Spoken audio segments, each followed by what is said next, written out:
बचपन में हमारी नानियाँ हमारी दादियाँ हमें बहुत सारे भूत प्रेतों की, तंत्र पंचों की एंड अजीब सी जानवर के बारे में कहानियां सुनाती थी। एंड उन सारी कहानियों को सुनकर हम चैन से पीसफुली सो भी जाते थे, बिकॉज एंड में जाके हमें पता चल ही जाता था कि वो चीज क्या थी, वो कहाँ से आई थी एंड अब वो कहाँ पर है। सो सेटिस्फैक्टरी ना। एंड बस यही फर्क है रियलिटी में दादी की कहानियों में। बिकॉज बहुत सालों पहले एक केस आया था जहाँ पर कोई तो जानवर या फिर कोई तो चीज फार्म एनिमल्स को बहुत बुरी तरीके से म्यूटिलेट कर रही थी एंड उसने ओवर 1000 एनिमल्स को मार दिया था, जिसके अंदर डॉग्स, रैबिट्स एंड चिकन्स भी शामिल थे। बिकॉज इन सारी डेथ्स में दो चीजें कॉमन थी। पहला, सारे के सारे एनिमल्स के गर्दन पर 2 पंचर मार्क्स थे जो एक ड्रिंकिंग स्ट्रॉ जितने गहरे थे, जो डायरेक्ट जाके ब्रेन को हिट कर रहे थे, जिससे एनिमल्स ऑन द स्पॉट मर जाते थे। एंड वो घाव इतने प्रिसाइज थे कि ऐसे लगता था कि किसी स्किल्ड सर्जन ने किया है। एंड दूसरी कॉमन थिंग, उन सारे एनिमल्स के अंदर से पूरा का पूरा ब्लड चूस लिया गया था। नाउ मेरा नाम है ड्रीम एंड मुझे पसंद है strange, dark and mysterious delivering story format. And आज की इस वीडियो में मैं बात करूंगा one of the most mysterious creature के बारे में जो आज तक एग्जिस्ट कर चुका है। So let's begin.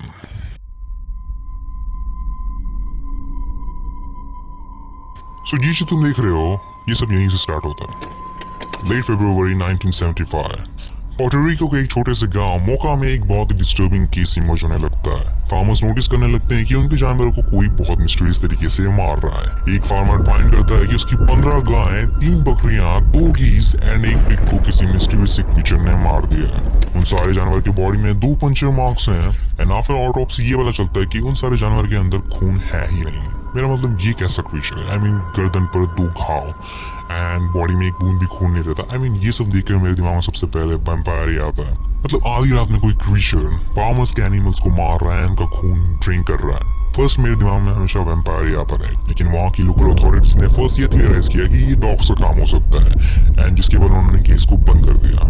What? I mean कौन से डॉग ऐसा करते हैं? बट एनीवे उन्होंने ये चीज थियराइज की एंड उन्होंने इस केस को बंद कर दिया एंड उसके बाद 1 हफ्ते तक कुछ भी रिपोर्ट नहीं है एंड उन्हें लगा कि सब कुछ ठीक है। बट उसके बाद जो हुआ, where do I begin? 1 हफ्ते बाद किलिंग्स कंटिन्यू होने लगी। एक फार्मर नोटिस करता है कि उसकी एक गाय को किसी ने मार दिया है। उसकी स्कल में एक छेद था एंड उसके घाव के आसपास बहुत सारे स्क्रैचेस थे।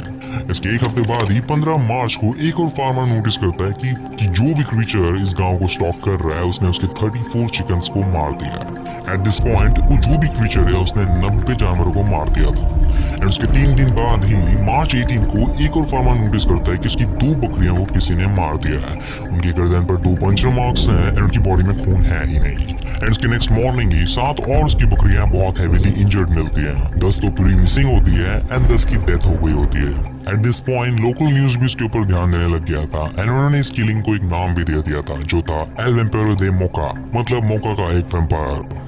जिसके बाद वहाँ के लोग बहुत ही ज्यादा घबरा गए एंड कंसर्न हो, वो रात भर जाकर अपने एनिमल्स को बचाने का ट्राई करने लगे। जिसके बाद एक इन्वेस्टिगेशन भी की गई एक लोकल एग्रीकल्चर कमीशन से एंड उसी इन्वेस्टिगेशन में एक लोकल एंथ्रोपोलॉजिस्ट डॉक्टर जॉन रिवेरो ने एक थियरी बनाई कि ये सारे किलिंग जरूर पोर्टोरिकन बोआ ने किया। एंड ऑफ कोर्स जब एग्जामिनेशन की गई तो पता चला कि उस सांप में तो जहर ही नहीं है एंड फर्स्ट ऑफ ऑल दुनिया में ऐसा कोई सांप नहीं है जो एनिमल्स को मारकर उनका खून पीता है एंड वो इतने बड़े जानवर को मारने के काबिल भी नहीं है जैसे कि गूट्स एंड काउस। लेकिन वहाँ के रहने वाले लोग ये भी नोटिस कर रहे थे कि वहाँ पर गांव में आसपास काफी सारे अजीब बैट भी घूम रहे हैं। लेकिन जब उन्हें भी एग्जामिन किया गया तो पता चला कि वो दरअसल बस फ्रूट बैट हैं जो फ्रूट्स खाते हैं एंड वो एनिमल्स पे अटैक नहीं करते। सो खून ड्रिंक करना तो दूर की बात। सो